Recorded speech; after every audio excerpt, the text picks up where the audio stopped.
Hello everyone, so today in this video I am going to tell you how to change WhatsApp number without losing data and send notification to your WhatsApp contacts. So just open your WhatsApp, click on the three dots which is on the top right.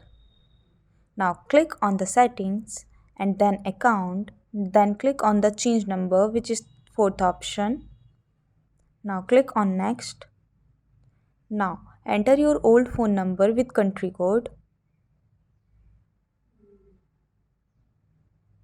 Now enter your new phone number with country code.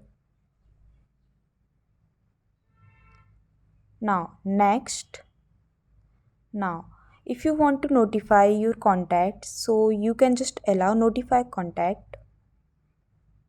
Here you can see three options: all contacts, contact I have chat with, and custom. I have select all contact, then done.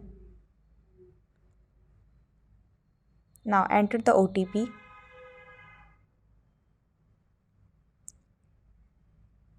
So here you can see your phone number has been successfully changed from this to this. Thank you so much for watching.